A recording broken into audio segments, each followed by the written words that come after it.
confronting Iran. The Trump administration restoring sanctions lifted under the 2015 nuclear agreement. The move hitting Iran's oil, banking, and shipping industries. It has sparked protests on the streets of Tehran, with Iranian President Hassan Rouhani vowing to resist these new measures. Joining me right now is National Security Advisor John Bolton, and it is good to see you, Ambassador. Thank you so much for being here. Glad to be here. So tell me, really, the teeth on these sanctions. What is it going to do to Iran, practically speaking? Well, I think the sanctions in the aggregate are already having an enormous effect on Iran. You know, when the president announced we were withdrawing from the Iran nuclear deal in May of this year, big businesses that had prospects or even some trade and investment with Iran weren't going to wait for the sanctions actually to take effect. They've pulled out, they've cut back in many ways, and I think we've already seen the consequences in Iran. The rial, the currency's declined by 70% since the sanctions. Inflation has quadrupled. The country is in recession. You're seeing riots and demonstrations all around the country,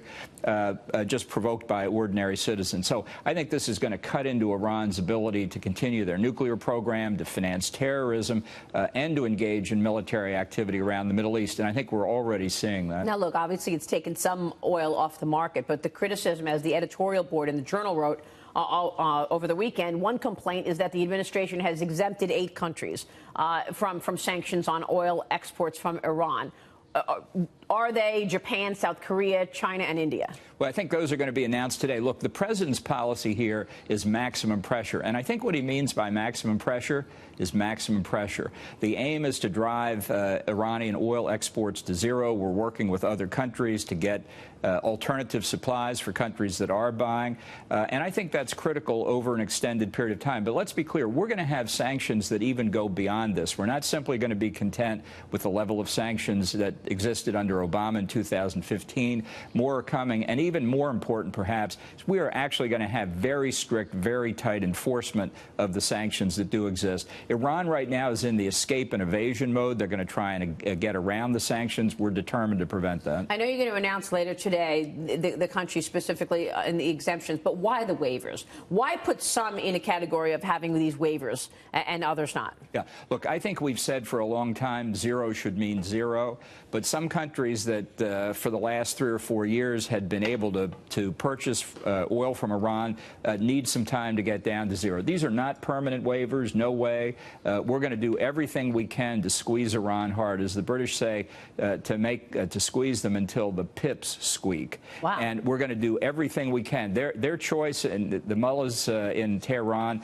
either change their behavior dramatically or face economic disaster. This weekend I spoke with Prince Al-Walid of Saudi Arabia. Tell us the importance of the relationship with the one stability in the region we thought, which was Saudi Arabia, as we face off this behavior from Iran. Look, we've had a deep and important relationship with Saudi Arabia since Franklin Roosevelt. It is a cornerstone of our policy in the Middle East. And we want to get to the bottom of what happened to Khashoggi. We want the truth. There's no question about it.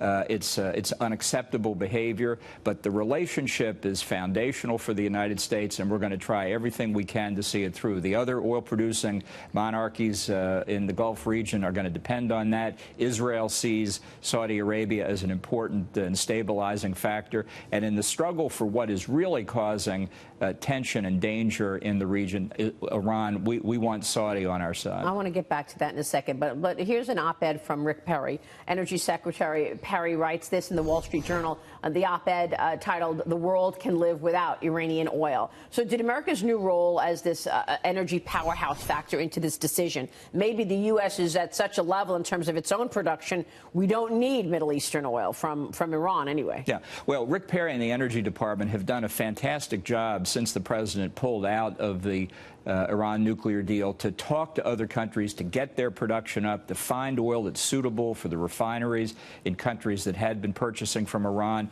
We've ramped up our own production in America. I think we can get to a point where nobody responsible needs to buy oil from Iran. So let me get back to Saudi Arabia and the Saudi journalist Jamal Khashoggi. The sons of Khashoggi did an interview recently, and they've asked for their father's remains to be returned to the U.S. As I mentioned, Prince Al-Walid yesterday with me on Sunday Morning Futures in an exclusive interview. Here's what he said about that investigation. I think some people in intelligence did follow these orders and sent a group of people to Turkey to engage with Jamal Khashoggi, and clearly something went wrong over there, whereby he was murdered. Let's give some time for the investigation to finish, and I asked Saudi Arabia now publicly through your program to have the investigation made public as soon as possible, so whereby I believe that the Saudi Crown Prince will be 100% vindicated and exonerated. Ambassador, I realize the relationship with the Saudis is critical, very important in this neighborhood, if you will. But is it MBS to lead? I mean, 1 year ago, we were there in Riyadh. He told me in an interview and to the world he wants to modernize Saudi Arabia. 2 weeks later, he imprisons all of these ministers, Prince Al-Walid included. And then a month ago, we learned this horrific murder of Jamal Khashoggi. Is he the guy? Look, we have heard both from the King and the Crown Prince very strongly in a number of conversations directly with President Trump that they had no involvement in this and that they're both committed to getting to the bottom of it. That's what they've said to us, and we take them at their word that they're going to do that. What are you going to do in terms of monitoring Iran's behavior and whether or not it warrants further sanctions? Now, this is the critical phase we're in now. As I say, escape and evasion by Iran. They're going to try and infiltrate the banking systems of other countries. They're going to try and use front companies and cutouts to evade the sanctions. They're going to do all kinds of things. This is what I would say to American companies and any foreign company that wants to do business in the United States. And I'd say it particularly to their investors and to their independent directors on their boards of directors. If you see your company engaged in a transaction that has the word Iran anywhere associated to it, it ought to be like a fire bell in the night. Not only will we have the incredibly important civil enforcement from the Treasury Department's Office of Foreign Assets Control, the Justice Department, criminal investigators are going to be all over this. They've already got a number of important cases against Iran sanctions violators. I think they're going to make this a big priority. There's a lot of risk for any company that comes anywhere close to Iran. So you're willing to go as far as sanctioning European companies, European investors, if they're doing business with Iran? If they violate our sanctions. But I tell you, even though we've heard a lot about how the European governments still wish we were in the Iran deal, European businesses have spoken with their feet. They're out of Iran. That's one of the reasons why the Iranian economy is tanking right now. And we're going to ramp this up. This is going to be a big squeeze. That's what President Trump means when he says maximum pressure. Should we expect retaliation from Iran? Well, I think they're going to have to make some very hard decisions. You know, if they change their behavior, the president said he's happy to engage them on the whole range of their behavior: support for terrorism, ballistic missiles, conventional military activity in Yemen, in Iraq, and Syria.